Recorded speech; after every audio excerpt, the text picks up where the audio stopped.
once again to our show that is called Real Shame. It's a show where we watch movies from our movie list of shame or movie blind spots. I'm Adam. I'm Andy. And earlier in the week, we watched Home for the Holidays starring Holly Hunter. That was set at Thanksgiving. And today we're picking a movie that's set at Christmas that you might think would have a different title, but it's actually called Home for the Holidays. Hey, look at that. Yeah.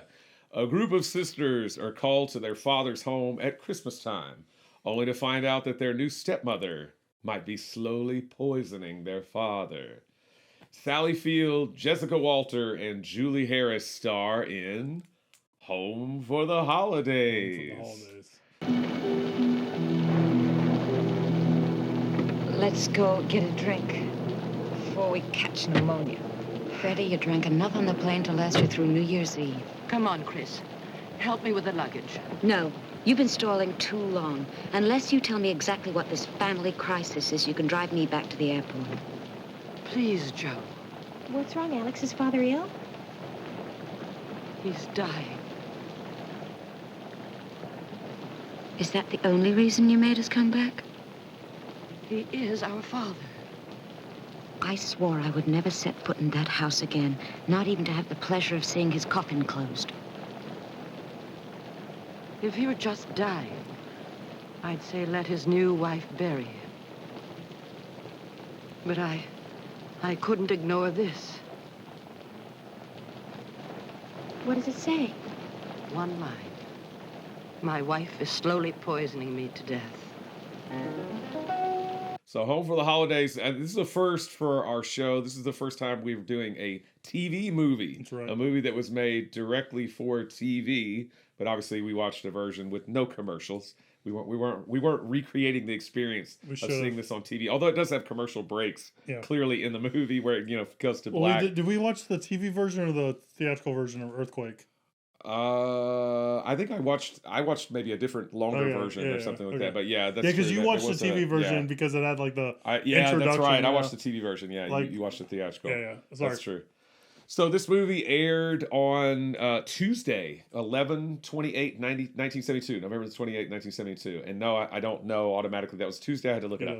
I would be like, a mid-tat, right? Yeah, mid-tat. I was going to say the thing and it aired on American Broadcasting Corporation Network. That's ABC for short. It was part of their ABC Movie of the Week. For all you youngins out there that don't remember a time where there were only three big networks, ABC, NBC, and CBS, back in the day before you had VCRs and DVD players and streaming and Blu-rays and all that stuff. Yeah, long time ago, it was a big deal for television station or television networks rather to make their own movies, that they would air. You'd have Sunday night at the movies or Saturday night at the movies, or in this case, Tuesday night at the movies, ABC Movie of the Week. And it was a big deal, again, because you couldn't, if you didn't go to the movie theater to see a movie, then you stayed at home, you had your television. Hey, there was like a cool new movie with Sally Field or whoever that was airing that week. And it was made specifically for that network. They don't do that as much now. Obviously, they do that a lot for cable channels like Hulu or FX and things like that, or things that are made specifically for Hulu or different streaming services. Sci-Fi Channel with all the Sharknadoes, right? But you just don't see that as much anymore. It's not as big a deal. But once upon a time, when I was much younger, I remember sitting down and watching movies that had, were theatrical movies, maybe like Superman, that they aired on TV for the first time, and they stuck in all this extra footage that had made it to the cutting room floor, and they put it back in, and so Superman suddenly became, a 2-night miniseries instead of just a one-night thing. It was a whole big deal. So Home for the Holidays was a movie, and by the way, I still sound like crap because I still have, obviously, we're filming all these episodes back to back, and I sound bad. But anyway, it was directed, this movie, Home for the Holidays, was directed by a guy named John Llewellyn Moxey. Like, that guy's got some moxie. It was written by Joseph Stefano. His kind of big thing was he adapted Psycho to the screen for the Alfred Hitchcock movie. He's the guy that brought it to the screen. Robert Bloch wrote the novel, but Joseph Stefano adapted it to the screen. And it's produced by Tori's dad, Aaron Spelling. Melrose Place is only Spelling. So it stars Jessica Walter as Frederica Morgan. I think nowadays everybody kind of knows Jessica Walter from Arrested Development. She's the mother in that show. But she, just a year before this, was in Play Misty for Me, which is a good Clint Eastwood thriller from 1971. Eleanor Parker plays another one of the daughters, Alex Morgan. Jill Hayworth plays Joanna Morgan, the third daughter. And little Sally Field, post-Gidget, post-Flying Nun, but pre-Sybil, pre-Norma Ray Sally Field plays the final fourth daughter, Christine Morgan. And yes, they all have male names, at least if you shorten them. So you've got Frederica or Fred, Alex, Joanna or Joe, and Christine, Chris. Clearly their father wanted sons, but he wound up with 4 daughters. But their father is played by a guy that we've seen before. It's Walter Brennan. That guy. He plays Benjamin Morgan, who believes that he's being slowly poisoned by his new wife, played by Julie Harris. She plays Elizabeth Morgan. And of course, Julie Harris was in the classic The Haunting back in 1963, which was taken from the Shirley Jackson novel and recently made into a Netflix series, The Haunting of Hill House. So this is a movie that I've never seen before. I'm old, but I'm not so old that I was around whenever this aired on TV. And I remember seeing the VHS, because this movie did have a VHS release as well as a DVD release. It's not on Blu-ray. I remember seeing the VHS box for this when I was a kid. With I think the box art looks really cool. The box art does look cool because you've got the rain slicker, which probably has some sort of influence on I Know What You Did Last Summer, I would think. You've got the yellow kind of raincoat and the pitchfork, and then it's got Sally Field just kind of head superimposed in the darkness where the figure's body is. But I always thought that looked cool, but I never rented the movie. So this is the first time that I guess either one of us are ever seeing this film. But again, kind of chose it because it's also called Home for the Holidays. Unlike the Thanksgiving Home for the Holidays, this one takes place at Christmas time, but you get to go first and tell us. Again, apparently I guess you've seen the box art before. I saw the poster. See the poster on obviously on like IMDb and stuff like that. So noticed that. Yeah, I do think it looks really cool. So yeah, I didn't know what I was getting into this movie. I mean, obviously from the poster, it looks like it's gonna be a horror movie. Yeah, figured it wasn't gonna be people fighting over Christmas dinner or anything like that. Right. Not a comedy. There's a different kind of family fighting going on. Yeah. I mean, this movie is just like, it's fun, right? There's something about it that is just of its time, and that's what's so delightful about it, right? Yeah. And the fact that it was made for TV is like, well, we're not going to get gore, or how violent it's going to get, and all that kind of stuff. Tame, it's super tame, but there's a lot of fun in all that, right? Like of that. Like when she like stabs her with a pitchfork, it like doesn't like impale her. It's more like she pokes her, but hey, that's enough to kill her and stuff like that. Like that, I think that's pretty interesting and stuff like that. So, and the acting is just like so at a 10 or 11. Oh, it's super melodramatic. It's like so over the top. So it's delightful in that. And the other thing is, it's like it's short. Yeah. So it's not like no commercials. It just flies by, right? It's not like they're like beating you over the head with it and all that kind of stuff. It goes by really fast. I wish there was like more deaths and more kills. Yeah. You kind of have a small cast, so there's not so much you can do with it.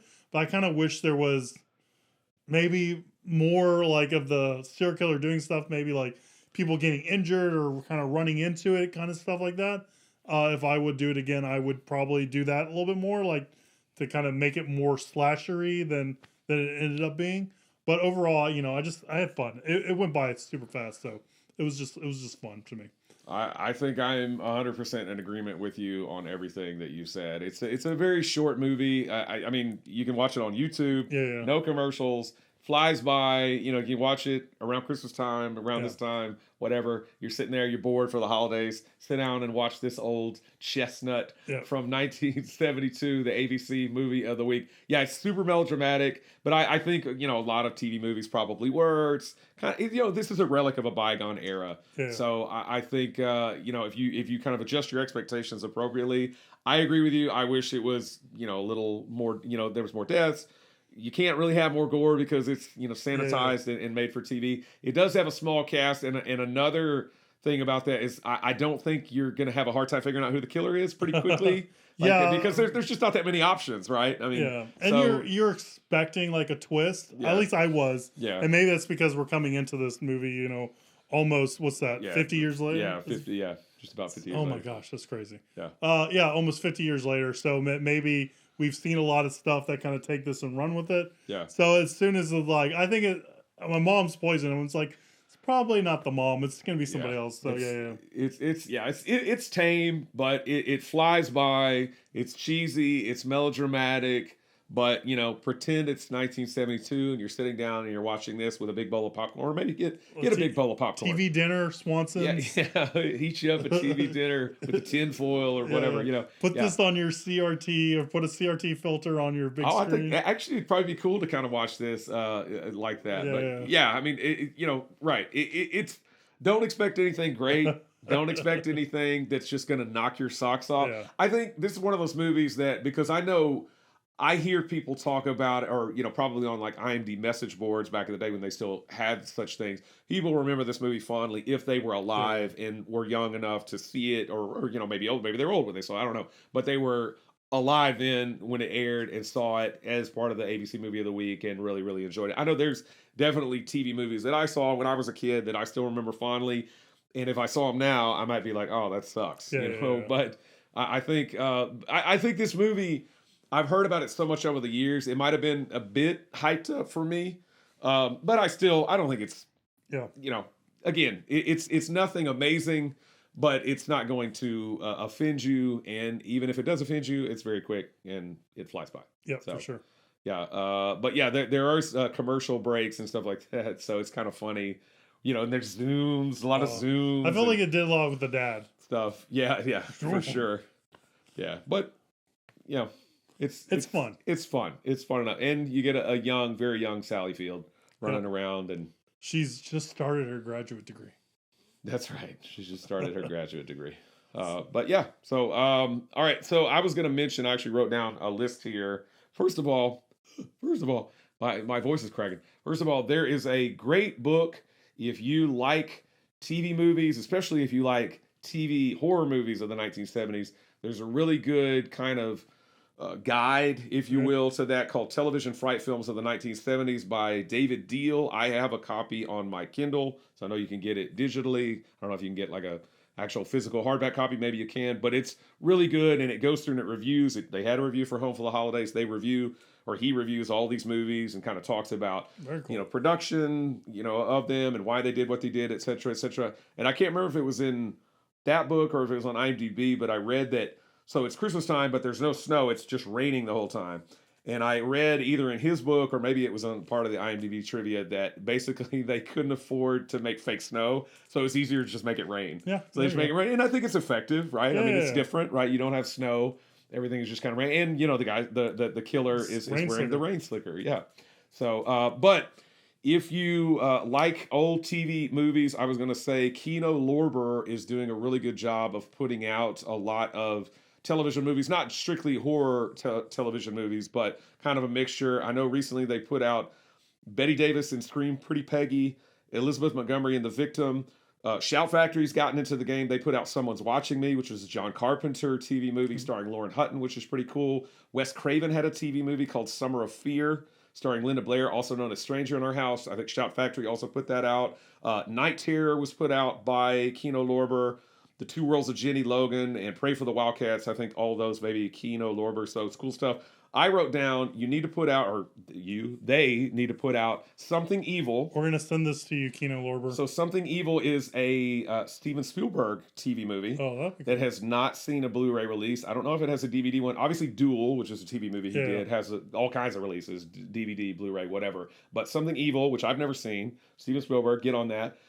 Don't Go to Sleep, which is one of my favorite, again, one of those movies I saw when I was a kid, I think also on ABC, with Valerie Harper, who's in Night Terror as well, which I mentioned. Don't Go to Sleep creeped me out. I want to see that. You can watch it on YouTube again, but it's kind of a washed out copy. I'd like to see a proper Blu-ray release. And then Wes Craven has 2 more TV movies that need a Blu-ray release. Chiller with Paul Sorvino and Invitation to Hell with Susan Lucci, which is actually pretty silly, and it's on Amazon Prime, or at least it was, because I watched it. It's not that great, but still be cool if they put it out. If you're putting out all these other Wes Craven movies, put out all of his TV work as well. So get on that. There is no Rotten Tomatoes score, but there's an audience score. It's 37% fresh. Right. But I think just a handful of reviews. Yeah. Probably people that are don't get it. Yeah, too young to appreciate it. Maybe. Snooty. I don't know. Too snooty. That's right. All right. Well, that was anything else? Nope. That was Home for the Holidays TV movie edition. movie of the week. Right. And on our Wednesday episodes, we always like to talk about viewer questions or pull viewer questions to talk about. And since we're talking about a TV movie, we figured we would talk about maybe one or two movies that we watched on television that had a lasting impact with us, right? Yep. I know there's one that I've talked about numerous times that we've watched actually pretty recently. I don't know if we ever said we watched on the podcast. Yeah, I don't remember if we did either. But I'm gonna, since I introduced the question, I'm gonna toss it over to you first.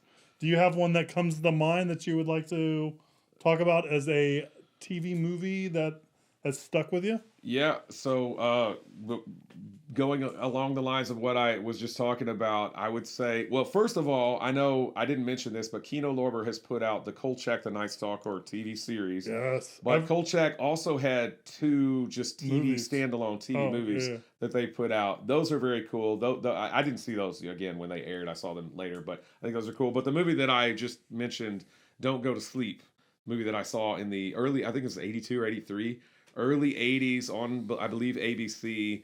There's a particular scene with a pizza cutter, and I think it's like from the POV of the killer, and it's like they've got like a pizza cutter, and they're going up the stairs, and it's like cutting the banister, like cool. the railing. I was terrified. Was it just like leaving a scratch, or was it actually cutting through it? Oh, I think it's just like leaving a scratch. I can't remember though. But I was so freaked out. And the ending of Don't Go to Sleep, of course, I'm not going to spoil it because we're not reviewing that. But the ending always stayed with me for years and years. And I saw it again when it aired back in the early 80s, and I didn't know what the name of it was. I was just a little kid. I didn't bother to, pay attention to like what it was. So I went, it was one of those movies I went for years without knowing what it was. And I had to get on IMDb and say, they had the I need to know, where you could say, I'm trying to think of this movie, and somebody would answer it, and somebody answered this. They're like, oh, let's Don't Go to Sleep. I was like, oh, yeah. So then I Googled Don't Go to Sleep, and I found all these other people who were traumatized by it as children. So there was this community of all of us that were like, oh, man, I remember that. The pizza cutter, it freaked me out. So my story is very similar to that, for sure. All right. Well, have at it. Yeah, so I remember this movie, and it wasn't like aired at night or anything, but I remember like it was like Saturday morning they would do cartoons, and then they would close off the cap of cartoons with like a TV movie, right? And it, so I remember watching that, and I remember this really, really, really weird and freaky movie that played, and it was like this kid, he got scared, and all of his hair fell out, and then they did something to him, and his hair started growing again, and then his hair wouldn't stop growing, and then like someone was using his hair to make brushes, and I would tell this to my friends that I met later on in life, and they would look at me like, dude, I think you're just having a fever dream or something like that, right? Like, what are you talking about? That nothing like that has ever existed or would ever exist. That is weird. And then, when the internet, started kicking up and stuff like that, and this was probably like late high school for me, I decided, or probably maybe even college, the movie would just like come back to me, and I'll be like, oh, I gotta remember like what movie that is. And I just remember like Googling, or maybe this is probably before Google, so maybe like Ask Jeeves right. or using Yahoo or all that kind of stuff. Yeah. Yes. Searching on the internet for, and just like typing in like broken phrases like kid long hair loses it, thing like that. And then I finally, many years later, came across the actual name of the movie, which is The Peanut Butter Solution. But also, like you said, with Don't Go to Sleep, there's a huge community of people that were terrified by this movie, because this movie is very weird and very freaky. And so, luckily, I think it was a couple years ago, it came out on Blu-ray, and I was able to purchase that movie on Blu-ray. And then not too long ago, I was able to get, you and Kirby to watch it. Yep. And I don't know if it really holds up, if it's as freaky as it was when I was a kid, but there are some like really funny parts. There are. Like what his friend does with the peanut butter solution. Is pretty funny. Yes. So the peanut butter solution was just that kind of movie that just like stuck with me. I guess I watched it at a impressionable age, and it was just odd enough to stick with me all these years. But so if you vaguely remember a movie that is about some kid that loses his hair, grows it back using a solution, and some lady wants to turn it into paintbrushes, now you know it's called the peanut butter solution. Well, and I think that's a phenomenon that is increasingly kind of going away. Yeah. The fact that you remember this movie for a long time, you didn't know what it was, and you started to doubt yourself that you had even seen it, or you weren't remembering it correctly or something. Did you dream it? Something like that. I felt the same way about Don't Go to Sleep. Yeah. Especially the ending of Don't Go to Sleep. I think maybe I just made that up, or maybe that was a nightmare that I had. And but, you know, nowadays I don't think people have that as much anymore because it's so easy to just go look something up. Yeah, and we have IMDb now where we can you didn't have that struggle of going for years. You can immediately look something up or look up an actress or anything like that. And we even have that now with like song lyrics, right? Like how long have you like misheard or misremembered a song lyric and you're just like, oh no, I think it's this. Yeah. And then it's like, no, that's you know, you can now just go to just Google the lyrics and you know instantly what they're saying. And just like with movies, I went for years without knowing what certain songs were because I couldn't Google what the lyrics were. I couldn't Google what it was, or if it was an instrumental song. It's like, what the heck? How or it's that part they go da da da da da. You know, you're like, I can't. How do you Google that? Da da da da da. Like what? So it does work because I did that for a Howard Johnson. Howard Jones song. But you may not get so lucky with some songs or if it's like a classical piece of classical music, you can't Shazam it. Or of course, I think Shazam's kind of bad at classical music anyway because there's so many different orchestras playing those songs. But still, it's so much easier now with the internet. You can look stuff up so much easier. You don't have that thing that we had as kids where we're like, what the heck was this movie? And you go for years and years not knowing what it is. And you try to talk to the video store guys and they just look at you like you're weird. Yeah, exactly. You've got a delinquent Mystic Pizza, mister. That's right. All right. Well, hey, there's us sitting in our rocking chairs talking about the good old days and all that kind of stuff. So let us know if there's any kind of TV movies that you watched that had a lasting impact on you. Maybe you watched The Stand or It when it came out, or watched movies like we did where, it's just so odd and unusual, it just stuck with you for years. Or if you have stories of not knowing what something was for years, tell us in the comments. I love those stories. Yeah, me too. Leave a comment down below if you're watching on YouTube, or shoot us an email. If you're listening to us, realshame@gmail.com. We also answer viewer questions like this one. So thank you for sending that in to that email address. So please send us your viewer questions so we can answer them on air. We answer them on air. We appreciate that. Please like, subscribe, share, do all that social media stuff with the episode. It really does help spread the word, and we really do appreciate it. And stay tuned next week as we watch some movies from Andy's List of Shame, and we continue kind of down our Christmas-y theme since we are in the month of December. And so stay tuned for that. It's going to be a lot of fun and a lot of death, but it'll be good. We'll see you soon, guys. Bye.